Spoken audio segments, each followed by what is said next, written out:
Hi guys. Okay, this is a two-part video, but I won't be able to make the second part for a while. You'll understand why. But I thought it would be really good for lots of reasons for us to do something quite therapeutic, creative, but also about using our own rubbish in a helpful way. So lots of you will have heard of ECOBRICKS. Those of you who haven't, you will hopefully learn all about how to make an eco brick, and that can then be turned into all sorts of other things. So you simply need some rubbish. You need a plastic bottle, and usually your plastic bottle would go into your recycling, but we are going to use it as a receptacle for all our single-use plastics. So anything that is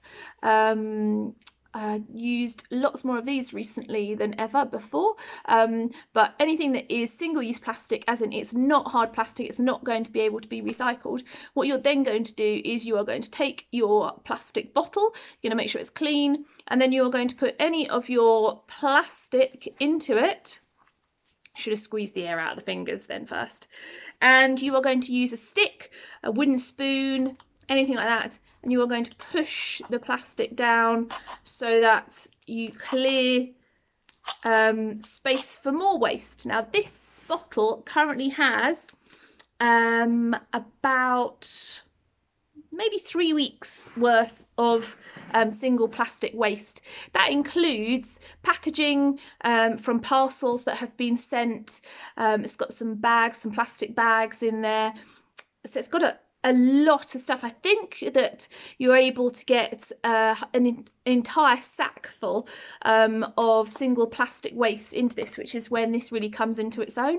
So I'm using an old paintbrush that I did not wash. But yeah, you get a lot into one of these. Now this is the bit that's really important.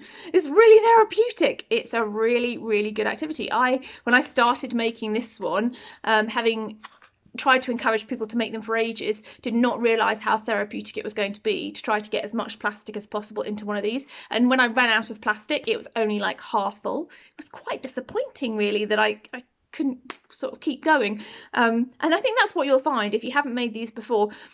It's clean, essentially. The outside is clean, so as long as the plastic that's going in is clean and dry, and you just keep forcing it in. The idea is to fill it right to the brim, so you actually genuinely can't get any more in. You shouldn't really be able to squeeze it much, so it needs to toughen up, it needs to be solid. That's why it's called an eco brick. So the idea being that it's going to be really quite firm, it can take weight, it can take pressure and so on. We could use it as part of a wall, so this becomes the brick end that would be sticking out of the wall and so on, or it could become part of a pattern. If you want it to become part of a pattern, then unlike what I've just done there, you might start by making sure that the bottom of your pot has a particular colour plastic in it already. So you might have one that has lots of red at the bottom or blue or whatever else. Get your kids involved. So they might all start their own bottle and collect their own plastic, single-use plastic rubbish. They might collect your neighbour's plastic rubbish, so you might be able to really kind of get things going with this. Now that is keeping all of that plastic rubbish from landfill, because that's the only place that's going to go. It's not recyclable trash. I just hit myself in the face with it. Excellent. So it's not, you're keeping this from landfill, you're keeping that from the beaches, from the seas, etc. So this is a really helpful thing for the environment. Obviously it's helpful to reduce our plastic waste in any case, to try and avoid buying products that are wrapped in a lot of plastic waste, but we also have a lot of other things to think about at the moment, and this is a kind of halfway house that says, okay, I'm going to buy it, it's in a load of plastic, but then I'm going to use the plastic in an exciting, creative way. So the next video, the next part of this, is going to be what to do once you've got a series of them.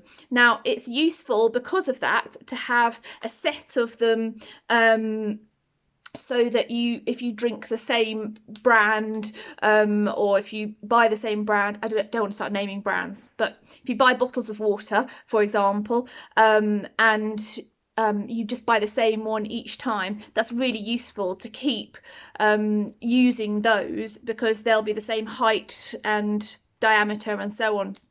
which is really useful when we start to bring them together in blocks or as patterns and so on. But if you're just getting everyone involved so that they understand about using less plastic, or how to, I suppose, I mean, it's an upcycle, isn't it? Because also what you want to do is not do what I'm doing right now and looking somewhere else whilst you're pushing the plastic down, because if that slips out, so just be really careful whilst you're doing it, especially if you're using a stick or whatever else you might be using. What was I saying? So yeah, this isn't going to landfill, therefore you're saving the world. I mean, let's do a good thing. Let's help some people. Let's help the planet. Let's turn these into amazing sculptures once we finish making them. That'll be video part 2. But at this rate, it's going to take me a really long time to make enough to show you video part 2. But I've started, and that's the most important thing. So stay well, guys. Lots of love.